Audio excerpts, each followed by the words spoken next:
Hello and welcome back to another episode of Critical Reactions with your host, Bryan. I hope you all had a fantastic weekend, got rested up, ready to listen to some more music. We're going to continue on where we left off last week, exploring more two-parters.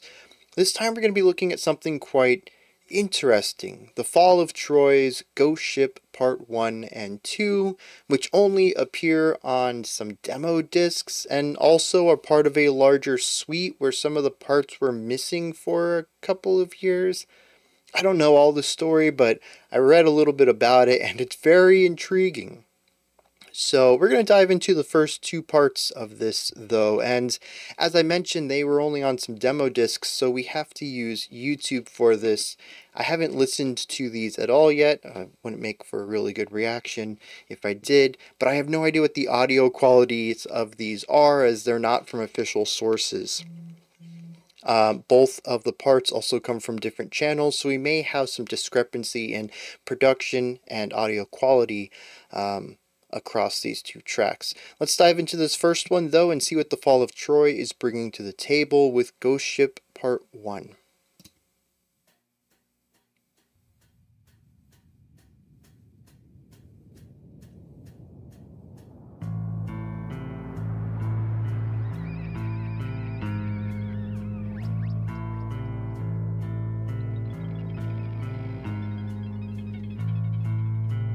Very spooky start. I can see fog on top of water, a ghost ship rolling in. The ornamental sounds, yeah. The stuff on the left was probably really slow pick scrapes, but I don't know how they made the stuff on the right. Heavy reverb here. Or not reverb, delay.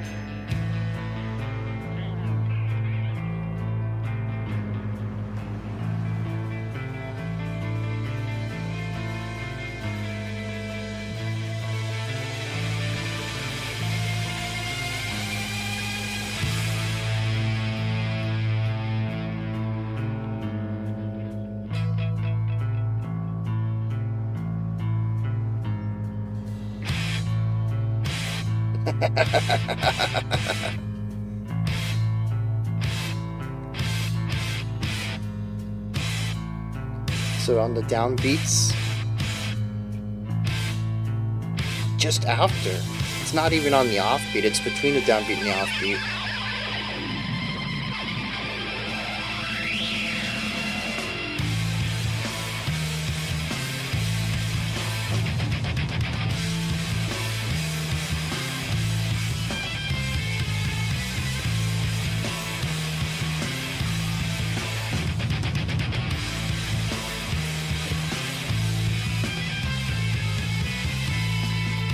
So it's 3-3-3-3, 3-3-3-4. Very interesting.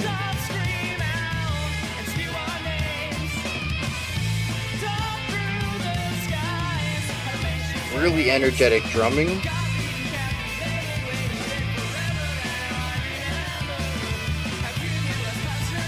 All those syncopated snare accents, the bouncing of the vocals.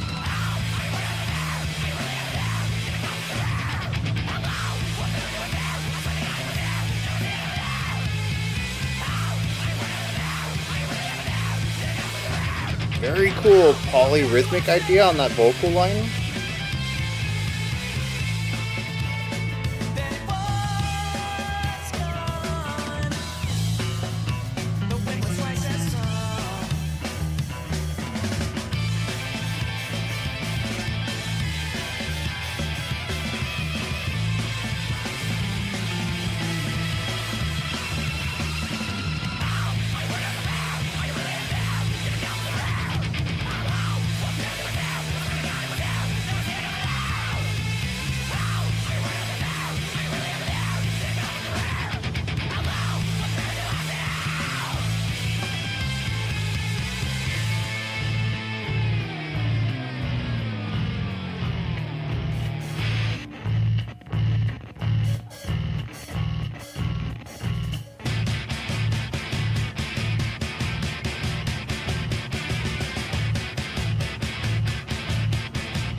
Yeah.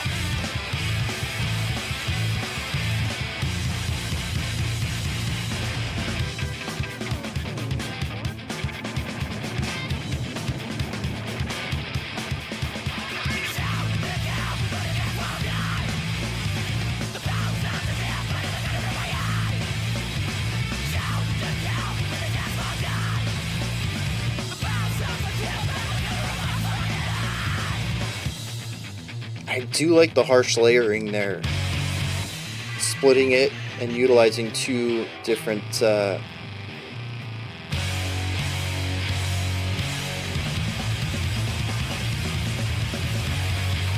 I'll touch back on that in a second.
Dude, this drummer, I can't even think.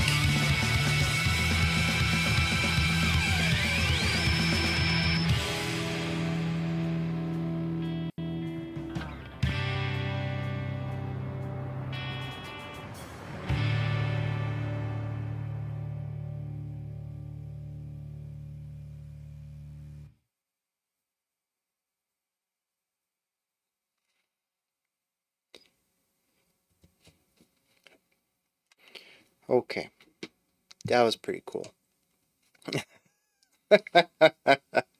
No, legit though. I mean, I like post-hardcore. Fall of Troy is a band who I've heard of, and I'm pretty sure I've heard a few songs, but they're a band I never really got into, and this song challenges me to do that. I really enjoyed it, is what I'm saying. Um, there's a nice general story being told here. The beginning does a fantastic job of crafting this imagery of a dark night on, I don't know, a pier, could just be out in the ocean, whatever. Like a boat rolling through the fog, coming through it. But it also paints something that's ominous. We have the really slow pick scrape creating that slow chirping kind of creaking sound that we have off on the left. We have what I think is just higher pitched. Maybe even there's some effects pedal being used. I don't know what it is.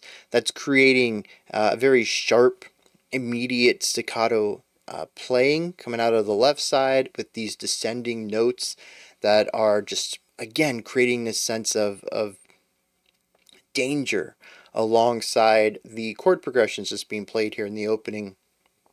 That sounds scary, ominous, terrifying.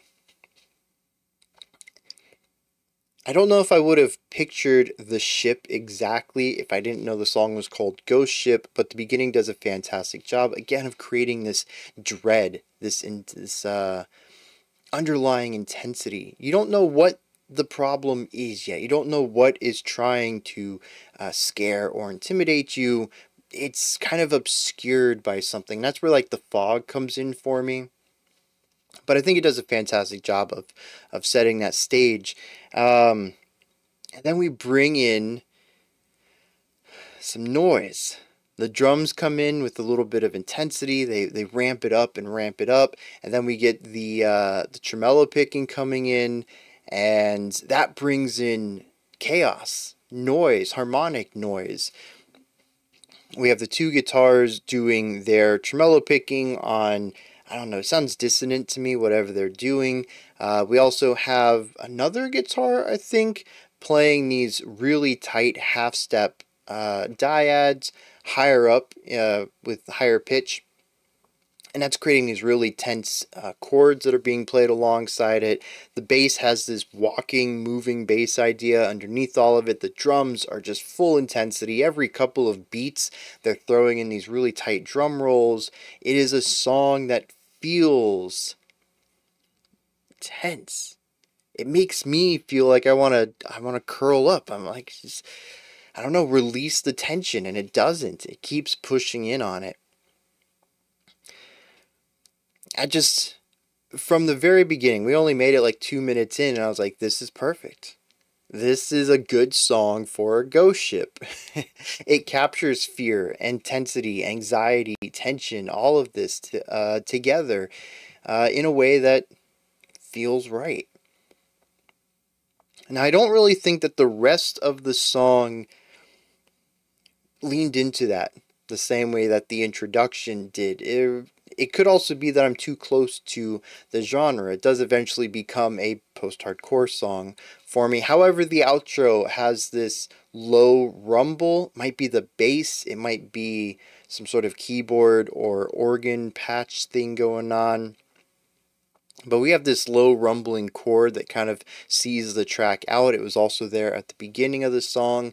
And it almost feels as if whatever was terrifying is gone, and we're just left with the distant bellowing of this ship, or maybe the crew on the ship, and then the image of this fog and empty water. So I think, like I said, the intro and the outro are really good at capturing this entire vibe and setting the scene for this concept. In the middle, though, the post-hardcore song part, this part goes crazy. It is constantly flipping around between all sorts of different ideas. We do have more textural sections. We hear more of those really tight half-step dyads that are higher pitch, creating that shrill chord. It's a cornerstone of post-hardcore. It's utilized all over the place in the genre, but we hear it a lot here. We have some faster moving guitar licks, usually with two guitars, hard panned out to either side, doing two different things, very Mars Volta style. We have, I think, two vocalists. No? Maybe one vocalist doing a lot of double and triple tracking. There's pretty much no section of this song where I think there aren't multiple vocal tracks. Even when we get to the chorus, the screamed section, there is one vocal pushed to either side. They're very similar in their harshes, but they're off just enough that you can see past the singularity of it and see the duality. Hear the two vocals going on. But I kind of like that too. It's an interesting decision. And actually this song is full of interesting decisions. Not only do we have the vocals pushed out to the sides rather than centered, a lot of songs throughout history of modern music making, of putting music onto media to explore later, whether that's, well, I guess it'd have to be after stereo, right? Mono, everything is in the middle. But yeah, so ever since we've started making stereo recordings of music, vocals have predominantly been in the middle. Yes, you can cherry pick. You can find maybe a specific era where that wasn't true, or bands who haven't used that song, so don't use that. But predominantly, vocals are center. And here they're not. They're pushed out to the side. That's an interesting decision. The bass placement in the production is usually center, but not always. Musically, the guitars have riffs throughout a lot of the track, but also sometimes they don't. They bring in some interesting texture-based stuff or atmospheric-based stuff, ornamental ideas. The drums are completely bonkers. Pretty much throughout this entire track, they love their snare. They will keep a very standard rhythm somewhere. Bass kick, hi-hat, ride cymbal. You will hear a backbeat somewhere to groove to, but not always. Oh, not. You'll hear it to groove to, but there will always be something syncopated alongside it. Whether it is these odd snare hits that we get. Honestly, during that first verse where the vocals came in, I was like, okay, this is the beginning of a proper song. We've gotten out of the introduction stuff and the very theatric elements. Now we're writing a more traditional post-hardcore track here. The drummer, I could not figure out the snare pattern to save my life. It almost seems like we have a pretty standard drum pattern, except that he just randomly throws snare accents in there whenever he wants. And sometimes it's not just one, it's a quick little roll, putting 4/16 notes back to back on a single beat. It's very eclectic, but like I said, it's driving. There's so much energy that comes from the drums because while they do have a more stereotypical idea here, where you can groove with them, the drummer is also all over the place, and it's always the snare. That dude just does the wildest snare ideas, and I think it reaches a peak in the very last, like 20 or 30 seconds of the song, and he's in a completely different time signature than the rest of the band. Yeah, just interesting idea. What's another one? Oh, I mean, let's just piggyback off of that, right? So we have this huge polymetric thing at the end of the track where the drummer is just in a totally different time signature than the rest of the band, and they're driving home something that feels like it might be 3/4, maybe a 6/8 against the band's 4/4. That actually isn't the only place that we've had some time manipulation. Earlier in the song, actually I think it was the first verse, when we moved from the 4/4 of the intro into the 3/4, and I was counting it out here, and I was, conducting out the 3. But it didn't line up eventually. It was the 8th bar. I was like, what happened there? So I counted it out again, thinking maybe it was a 3/3/3/4. Nope, that didn't work. Oh, except this time it did work. So every 8 bars, we have a rogue extra beat. 7 bars of 3 beats, and then a bar of 4. That's interesting. It's a small thing, not really enough to feel too much. It doesn't come around except for every 15 to 20 seconds. That's pretty lengthy. But it absolutely sells this larger 8-bar passage.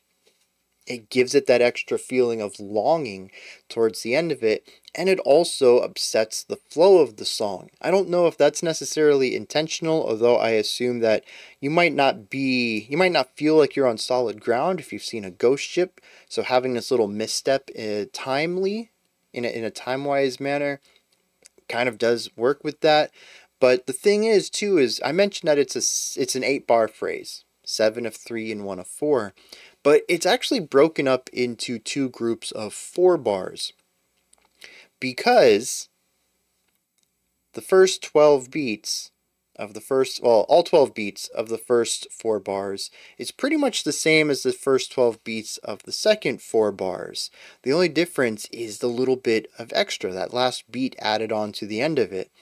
And this is what makes it feel more confusing, because you hear the passage and then the passage restarts. You're like, okay, I got a feel for this. They go through the passage again, except this time you don't quite get to that next bar as early as you were expecting. The passage resets a little later than it did last time. It's what creates the confusion. If it's consistently doing this one idea the same way every time, that's easy to follow along. But if we're jumping between different renditions of this one idea, that's where things get confusing. And that's what threw me off, because I thought I understood it, and then I didn't. And then I had a hypothesis, and that didn't check out either. So, yeah, another interesting idea based around time, though, this time. And I think it ends up working rather well. It's a little obtuse, but not too far to be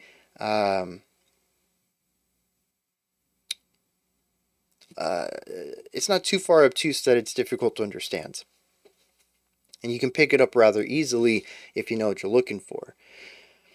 And it gives it just enough bite temporally to kind of, cock your head a little. Oh, that's interesting, to to bring the word back. That's the whole topic of this, like pretty much my whole analysis here, is so many interesting ideas.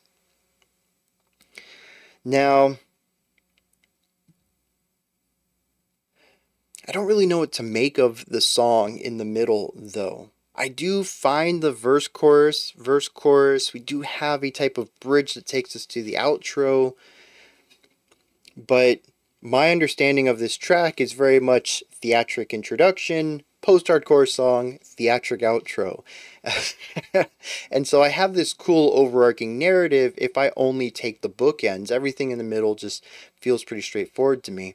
So I'm going to be really curious what the lyrics are. It might help convert some of these things I found in here, the interesting decisions, going against the grain of how, well, here's the other thing too. When did this come out? 2004. So when I say going against the grain, I'm kind of relating it back to modern music. But I probably should relate this back to peak post-hardcore, mid-2000s. What was going on then? And you know, there's a lot of eclectic music coming out at the time in this area as well. So maybe this isn't as unusual as I thought, given its time frame and its release window. But anyways, I'm curious if the lyrics, because, you know, I picked up the intensity of the drums. I picked up the unusual decisions compositionally, a lot of the splitting of ideas. We have our dual guitars split off to the sides. We have dual vocals split off to the sides. And even there at the very end of the track, I'm glad I remembered this. We had 3 vocals. 2 screamed. I think those were the ones pushed out to the side. They deviated at times, and then we had a lead vocal, I think it was center, doing cleans. That might be backwards. The cleans might have been on the outside and the harshes in the middle. Either way, we had 2 vocalists pushed out to the sides and 1 centered, and they were all doing different things on top of the chaos that was coming from the drums and the guitars and the bass. It was just a very chaotic moment. So we have all this intensity in the song. We have the tripping over the time in places. The time shifts from that 3 with the bonus beat after every 8 bars into a 4, into a solid 3/4 with no variation on it. So the time's sort of all over the place too. It is a song that feels like it's constantly taking you for a ride. Every time that you feel like you're getting comfortable with it, it goes in a different direction, but it never chooses to remove any intensity. Even when we hit the halftime feeling in the outro, it still feels intense. Maybe the lyrics can help me tie this chaotic, difficult to follow intensity of the post-hardcore section to the intro and outro of the song and find something a bit more cohesive throughout all of it.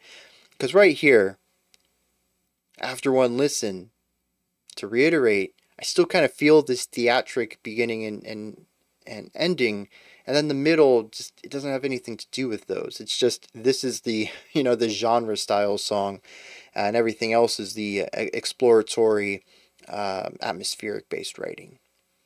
So with that said, let me find out some lyrics for this, if I can find them. We'll discuss that for a little bit, and then we'll check out part 2 and see where this story evolves into. Alright, Reading the lyrics, here's another thing that I totally forgot about was the speed and rhythmically intense staccato delivery of the vocals in that chorus. You don't hear stuff like that very often. It was borderline rapping with harsh vocals. I thought that was pretty cool, and there's very few vocalists I've heard that have utilized that in their vocal delivery in the realm of, rock and metal and punk and stuff. So I think that's very cool. It's always stands out to me. I love it there. I think it works so well. But the cool thing is, too, is that it is thematically relevant. The song is about a ship out at sea who encounters the ghost ship, and the crew are panicking. The chorus says, "Help! Are you running from the fear? Are you really even there? Did it come from the rear? Hello, what bearing do I steer? I swear to God it was here. Now I see it over there." It is about this moment of a lack of intel. Nobody really knows where to look. The ship was there one moment and now it's behind us. What do I even do? Where should I steer, Captain? What should I shoot at? It is the kerfluffled confusion of the crew. That was good alliteration, right off the tip of my tongue too. And the intensity of that situation is brought through the music for sure, but also the delivery of the vocals here. It isn't just about cramming this entire story into a short chorus. It's about portraying the fear and confusion of the situation. I love that. It's really good. As soon as that ends, though, it says, "Then it was gone, and the wind was twice as strong." We repeat some stuff, and then we get to the chorus. It says, "Shoot to kill, but they just won't die. The bow starts to tip out of the corner of my eye. As the ship is going down, I look upon the captain's frown. I see nothing but a broken man. I see nothing." It's the last moments of a crew trying to take down a ghost ship. And yeah, fear. An intense situation. The last moments of many people's lives. I think they capture a lot of the intensity of the situation, the unknowingness of it, and the unpreparedness of it. I think it's one thing to get into combat with a known enemy. You might not know exactly what the other ship has for weaponry and stuff like this, what their capabilities are, but at least they're human. You know, if you shoot cannons at them or stab them or whatever, that they're going to bleed. You're going to inflict damage on them. But what happens when you're invaded by ghosts? What do you do then? There is nothing in any training or practice that you have done for an encounter like this. And I love how that just it oozes through this song. It's the ominous beginning followed by the terror and intensity in the middle, and then the ship just leaving. The characters we follow are now dead. The ship is sunk, and the ghost ship has left. So the song does tell a very fantastic story in all three parts of it. And I think that post-hardcore is a really good genre to explore something like this. It is a genre known for its intensity and its utilization of texture alongside killer riffs. So, yeah, I mean, that ended up working a lot better than I expected, and it completely changed my opinion on the song. It is just... it is remarkably well done. And something else I noticed here is that the demo disc, the disc is called Ghostship Demos. It has part 1, part 4, part 5, a song called Macaulay Culkin, and then that's it. So yeah, where were part 2 and 3? That was a pretty good mystery, I suppose. I didn't read enough into it to know how parts 2 and 3 cropped up. Maybe they came out on future CDs or something. I don't know. But yeah, I can't imagine what I would have went through in 2004, really before the internet started to take off with, information about every little thing about every little artist. If I would have just landed on a demo disc with parts 1, 4, and 5 of a quintology of songs, and there's no way for me to get part 2 and 3, and there's nothing on the internet about it, like, this would have been like the cool, this would have just embodied my entire world for a couple of weeks while I searched frantically for any inch of information, any forum where fellow kinsmen might have been in the same boat as me, and we can work together to try to figure out where these missing demos are. Yeah, that would have just, it would have consumed me. I would have loved the whole mystery of it. Alright, so let's dive into the next one. We got part 2 here. Helps if you push the right button. That was still queued up from the album review on Saturday. Let's dive into Ghostship Part 2. This one is only 3 minutes and 50 seconds. The other one was like 7 something. So, yeah, a bit of a difference here. Let's dive in and see where they took it from there.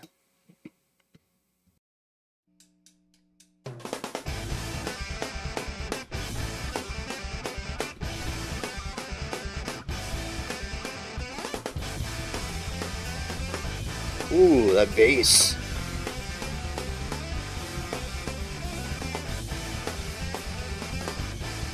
Fun little chord progression too. It's just the 2 chords, but they also have leading chords and ooh.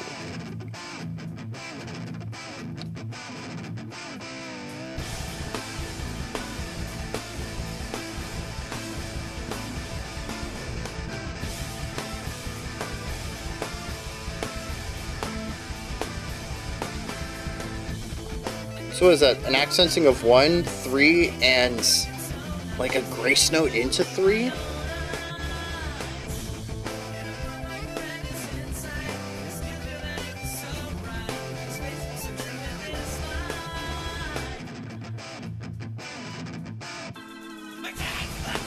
That organ.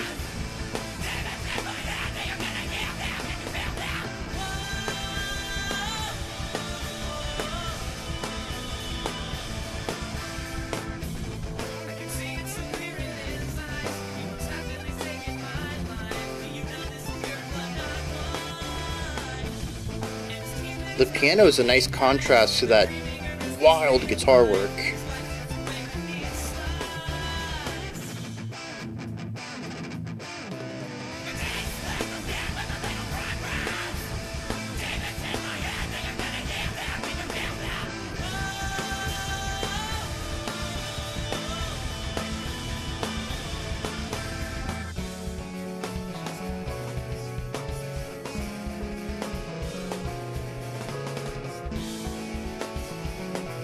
Yeah, the bass melody alongside the moving piano foundation.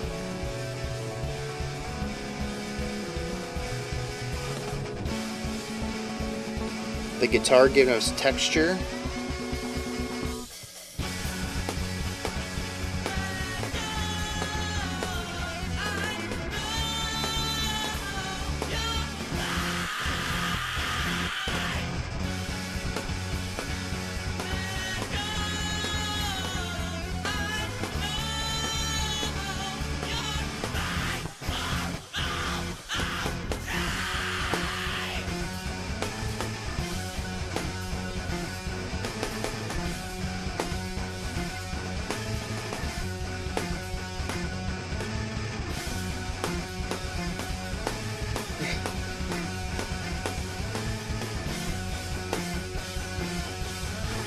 All the metric shifts.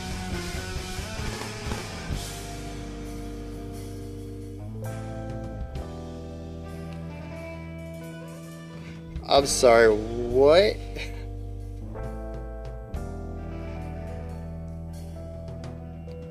The jazzy piano tone it's killing me.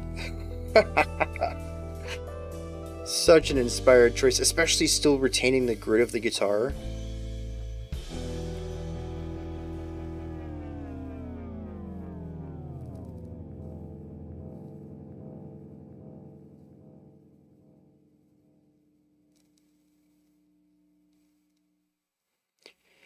Alright, so there's a lot to unpack here. The first thing I want to bring up, though, is one of the elements that I think was retained between the two is the rhythmic complexity. Something I forgot to bring up about part one that I wasn't reminded of until listening to this track is, I was talking about how there's the metric stuff as far as meter goes, the time signatures that are strange, the polymeter, a lot of it deals with time signature. But there's also some really interesting choice rhythmic ideas that exist outside of that. Basically, as far as looking at when to put a note between beats. Usually, you're going to be on the downbeat or the upbeat, which I sometimes refer to as offbeat. You're either on the downbeats, bop, bop, bop, bop, or you're between the downbeats, up, up, up, up. But we can subdivide that even further into four. Da, da, da, da, da, da, da, da, da, da, da, da, da, da. So if we have 1, 2, 3, 4, 1 is our downbeat, 3 is the upbeat, and that leaves 2 and 4, which really don't make much sense on their own.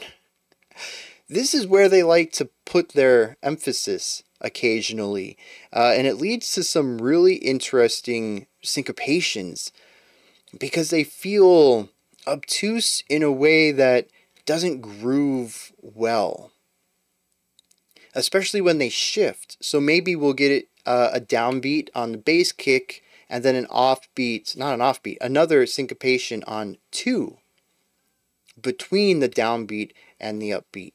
And we might get that from a guitar. But then the next beat will have 1, 2, 3, 4, 1.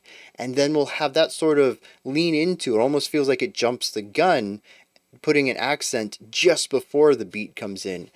And when we utilize these just after the beat and just before the beat syncopations in a variety of combinations. So you're not just always doing bup up, bup up, bup up, bup up, and you actually change it up. And sometimes you'll emphasize something after it, sometimes you'll emphasize something before it, sometimes you won't emphasize anything other than the downbeat, and other times you won't even emphasize that. You might just emphasize the offbeat. And when we combine all of these, they find ways to create really jarring ideas that usually run against the solid groove that might be coming from somewhere else. Maybe the bass is giving us constant eighth notes. Maybe we have a constant quarter note idea on the bass kick presenting us the backbeat.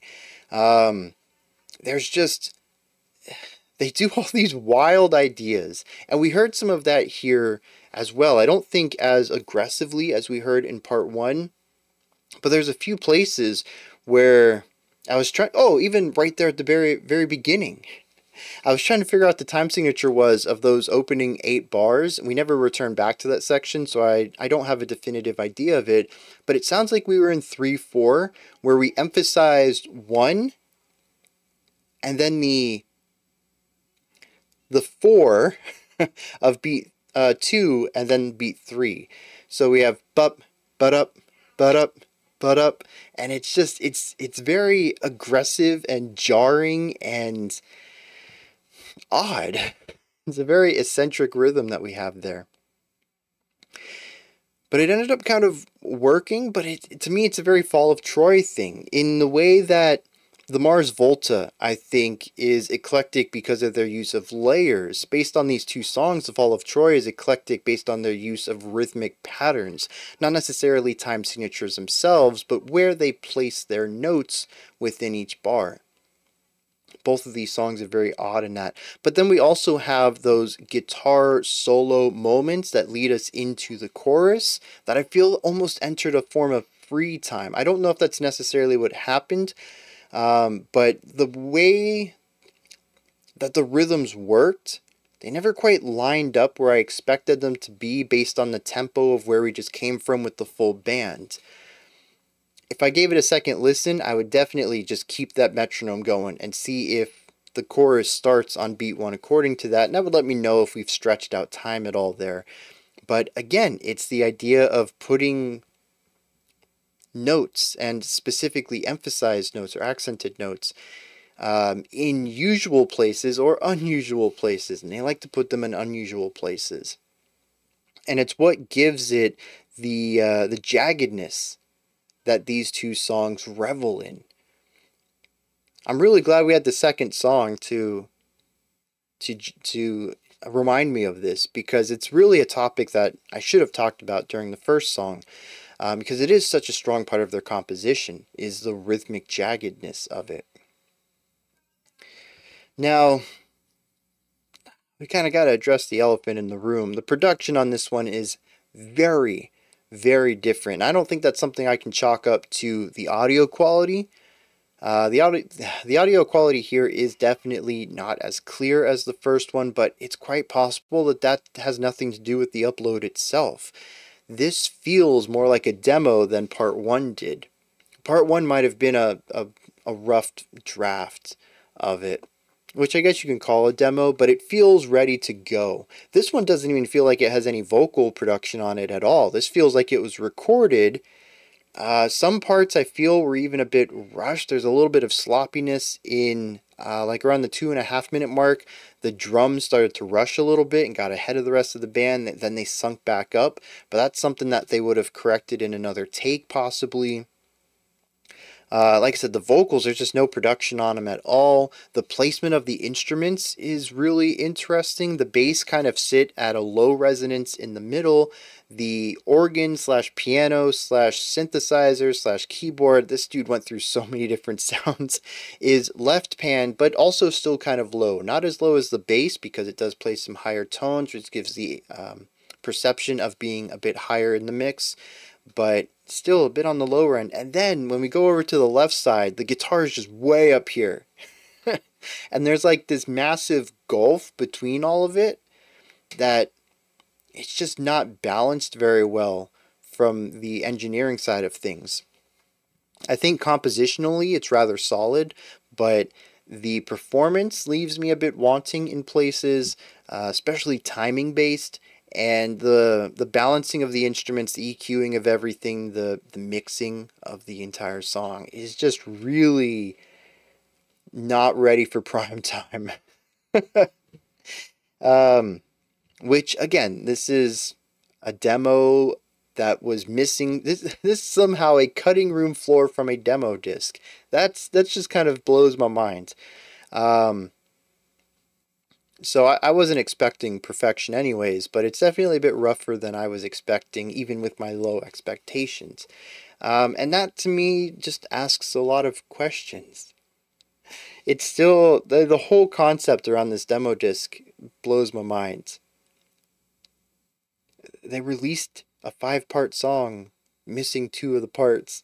And then we do find this one somewhere. I don't know how this was delivered, or how much work went into it. Like I said, it still sounds really rough. And it's, I don't know, it's also so different from part 1 too.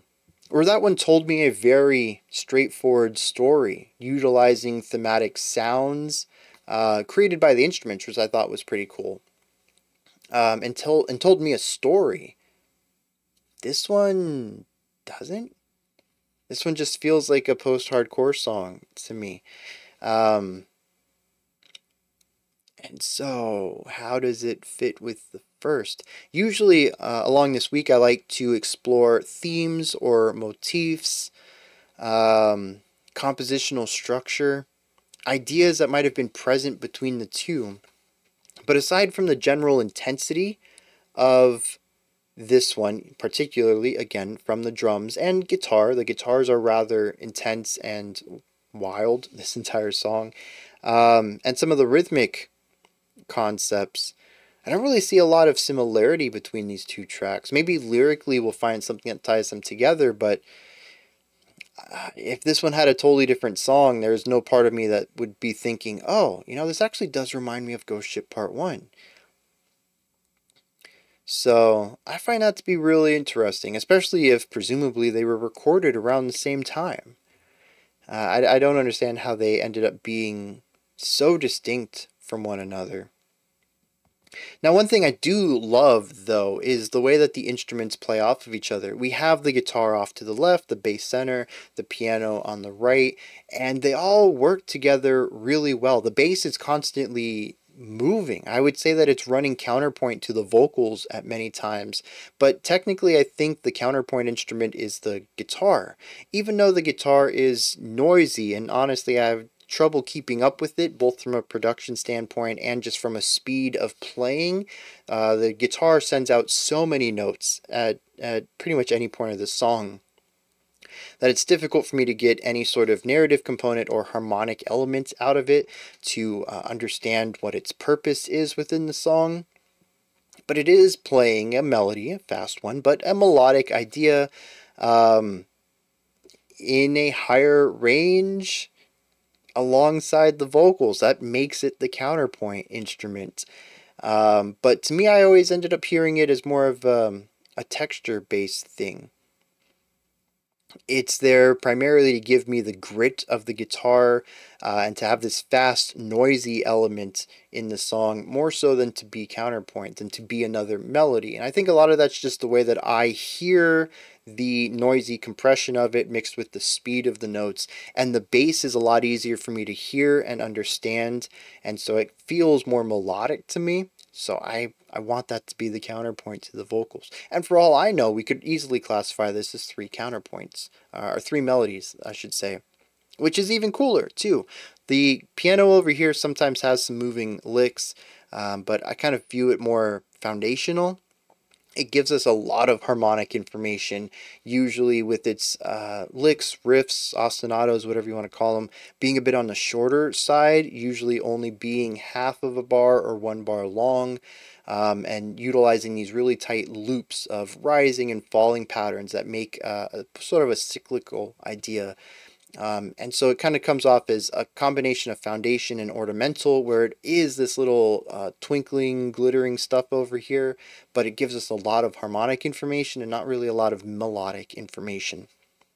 But the way that the 3 of them work together always sounds really good. I wish they were mixed a bit tighter so that we could really hear the interplay of all of it, but I generally enjoyed what the 3 instruments were doing, and I think that it's compositionally sound. I just wish that the sound of the song was a little bit better, to use a different definition of that word.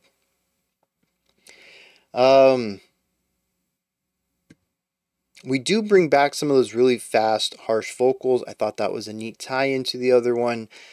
I'll be surprised, though, if we continue to find that thematic resonance here like we saw on the first one. And the drums were neat. Tons of intensity. I guess that's about it. I don't know. This song feels very flat to me. I think it's just because there's less going on. It doesn't have the intro outro bookends to create this thematic element to it, and that kind of shortens the song down. We have a verse chorus bridge outro thing, so we are kind of missing some sections there. We don't have the split vocals. We don't have any of the dual or triple vocal sections. We don't have the 2 guitars going off. As far as I could tell, we only have the 1. So there's just less layers, less complexity, a shorter structure, more straightforward structure to it. I don't know. It's a good song. I feel like I'm being really negative on it, but it's because I just came off of something that I called remarkable, right? That's how I described part 1. And so this could easily be a 7 out of 10 song, and it still would kind of bounce off me a bit because I'm not only just listening to it in close proximity to something that I really thought was well done, but also because I'm directly comparing it. Like, that's what the point here is, to look at 2 parts of music and to see how they compare and contrast. And I'm finding a lot to contrast here. And it doesn't help that I do think this is a bit of a rough draft too. It obviously did not have as much love and attention put towards it as part 1 did. So I'm trying not to be too harsh on it, but I have to talk about what I'm presented, and it falls a bit short. Let's check out some lyrics on this one, see where the story went, then we'll wrap this video up. Lyrically, this is about eating people. within the context of the ghost ship, my headcanon is that while there were no survivors of the ship that was attacked in part 1, they died and became crew members on the ghost ship, the transitive property of undeadness that tends to permeate through a lot of Western culture's concept of ghosts, zombies, and vampires. You can always pass on the undeadness. And so we have a character who ends up eating somebody else and finds the sight gruesome. He says, "My teeth in my mouth felt like knives, and I ate you. It tasted so nice, but I can't believe my eyes upon this horrendous sight, and yet I felt that it was right." We get into the chorus, which leans more into this, just reiterates it. It says, "My teeth split the skin, but demons in my head, are you going to kill them? Can you feel them?" So they don't want to be doing this. They're repulsed by it, but they can't help themselves. It does feel good to put their teeth into these people. But verse 2 flips it. It says, "I can see it clear in his eyes. He won't stop till he's taken my life. But do you know this is your blood? Not mine." And then his teeth in his mouth became knives. Am I dreaming, or is this real life? His life slips away with each slice. So as he's eating this person, they are turning into the same thing that the narrator is. And the bridge has a repetition of "let's go, I know you're mine for all of time." So I don't think that this works particularly well within the concept of the ghost ship. This feels more like zombies to me. However, it is called Ghostship Part 2, and I really want to pair this back to Part 1. I mean, that's why you would name a song Part 2, is because you're trying to carry on some story or some themes or musical motifs or something. And I want to do that. I want to pair them together. And so that's the best headcanon I have, is that they're ghosts, but they're ghost zombies. And they eat people. And when they do that, they turn them into ghost zombies too, so that the ghost ship's crew expands. And that's what this song's about. And I feel like that's really weak of an interpretation, that is. So I'm kind of curious what Fall of Troy's mindset was on this. Is it just that part 1 is that strong, and maybe if I listened to part 2 before that one, I would have been more receptive to it? Do they have thoughts about why they wanted to include this in there? Or maybe did they not enjoy this as much, which is why they only released parts 1, 4, and 5? Maybe 2 and 3 just weren't as strong to them, and they felt like they weren't worth releasing. But, I mean, you do that, and you create so much mystery. Fans are going to want 2 and 3. That's just how the human mind works. I don't know. I don't think it's a bad song. It's a solid 6 out of 10. It needs to be cleaned up, but on paper, I think it has a lot of strengths to it. It's just, you can't compare it to part 1. Part 1 is so freaking good. And that is my thought on these 2 tracks. Fall of Troy, Ghostship Part 1 and 2. What did you think of these songs? Is there anything that stood out to you about them? Anything you would like to add on to the conversation? Correct me on? Add on to anything that I said? Maybe just have your own thoughts, opinions, and perspectives. Nothing to do with anything I brought up, but you have your own thoughts about it. Put all that stuff down in the comments section. Above that, in the description box, you'll find a link to Linktree. It takes you here. You can find links to my music, ways to support the channel, a link to the Discord server, and so much more. Above that, if you could, like, subscribe, and ring the bell. Greatly appreciate all 3 of those. That wraps it up for today. I'll be back tomorrow. We're going to check out a couple special selections. That'll be at 5 p.m. Eastern Standard Time, 9 p.m. UTC. If you're only interested in the 2-parters, we'll look at more of those on... Oh, wait, no. Maybe tomorrow we are doing 2-parters. I honestly don't remember. In that Linktree link, you can find the schedule for the week. if you want something a bit more accurate than my memory. So there's that too. Anyways, 5 p.m. Eastern Standard Time, 9 p.m. UTC, every night of the week except Sunday. Until next time, remember to be critical, not cynical, of the music you listen to, and have a fantastic morning, afternoon, or evening, whenever you choose to watch my videos.